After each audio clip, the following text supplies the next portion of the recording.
حضرت عیسیٰ کا شیطان سے مکالمہ اور عالمی وبا، اور کیا پاکستان دوبارہ لاک ڈاؤن ہونے جا رہا ہے، آج اسی پر بات کریں گے۔ اگر ابھی تک آپ نے چینل کو سبسکرائب نہیں کیا تو سبسکرائب کر لیں اور ساتھ موجود بیل آئیکن کو دبا کر ڈیلی اپڈیٹس جانتے رہیں۔ کہتے ہیں کہ ایک روز سیدنا عیسیٰ پہاڑ کی چوٹی پر عبادت میں مشغول تھے۔ اسی دوران شیطان یعنی ابلیس آیا اور اس نے حضرت عیسیٰ سے دریافت کیا کہ کیا آپ کا عقیدہ نہیں کہ ہر معاملہ تقدیر کے تابع ہے اور ہر چیز قضاء و تقدیر کے دائرے سے خارج نہیں، کوئی بھی چیز؟ تو سیدنا عیسیٰ نے فرمایا کہ یہ بالکل درست اور اسی طرح ہے۔ اس پر ابلیس نے جواب دیا کہ اگر ہر چیز پہلے سے مقدر ہے تو آپ اس چوٹی سے چھلانگ کیوں نہیں لگا دیتے؟ اللہ پر توکل کریں، وہی ہوگا جو تقدیر میں ہے۔ اس پر حضرت عیسیٰ نے جواب دیا کہ اے شیطان، اللہ اپنے بندوں کو آزمائش میں ڈالتا ہے، نعوذ باللہ مخلوق کو حق نہیں کہ وہ اسے آزمائے۔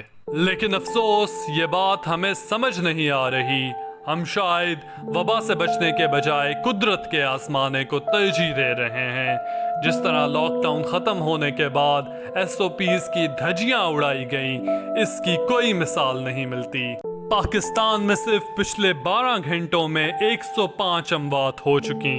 ملک پر کرونا وائرس سے تصدیق شدہ کیسز کی تعداد 1,08,000 سے تجاوز کر چکی ہے، اور اب جب ہم بات کر رہے ہیں تو اصل اموات کی تعداد 2200 سے زائد ہو چکی۔ آج پاکستان میڈیکل ایسوسی ایشن کے صدر نے کہا کہ اس معاملے پر حکومت ہوش کے ناخن لے۔ PM پنجاب نے کہا کہ صرف لاہور میں اصل کیسز کی تعداد لاکھوں میں ہے۔ WHO نے بھی پاکستان کو لکھے خط میں وبا سے بڑھتے مریضوں اور اموات پر خطرے کی گھنٹی بجا دی ہے، اور خط میں کہا ہے کہ وبا ملک کے تمام اضلاع میں پہنچ چکی اور وبا کے کیسز میں اضافہ لاک ڈاؤن میں نرمی کو قرار دیا گیا ہے۔ خط میں کہا گیا ہے کہ پاکستان کو یومیہ 50,000 ٹیسٹ کی اہلیت اختیار کرنا انتہائی ضروری ہے۔ لاک ڈاؤن ختم کرنے سے پہلے حکومت یقینی بنائے کہ ملک میں وبا مکمل کنٹرول میں ہے۔ ہیلتھ سسٹم ہر کیس کی تشخیص، ٹیسٹ، آئسولیشن، علاج اور ٹریس کرنے کا اہل ہے۔ ساتھ کے ساتھ حکومت یہ بھی یقینی بنائے کہ ہاٹ سپاٹ رسک کم سے کم ہو۔ خط میں صاف صاف لکھا گیا ہے کہ پاکستان لاک ڈاؤن کھولنے کے کسی معیار پر پورا نہیں اترتا۔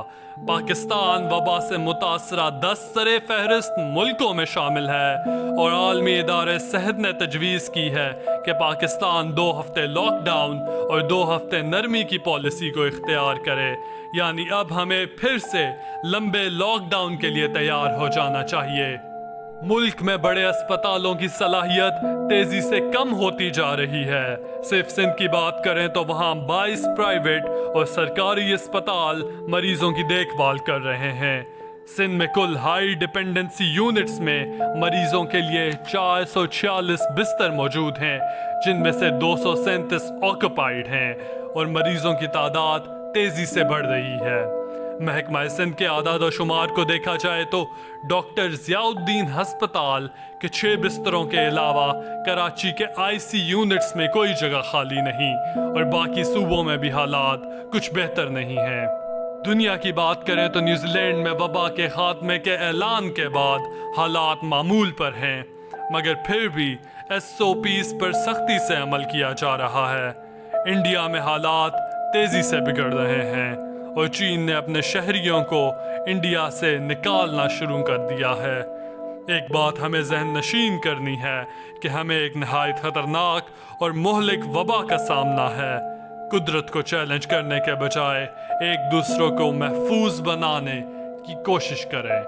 ویڈیو کے بارے میں اپنی رائے کمنٹ سیکشن میں ضرور دیجیے گا۔ انٹل نیکسٹ ٹائم، اللہ حافظ۔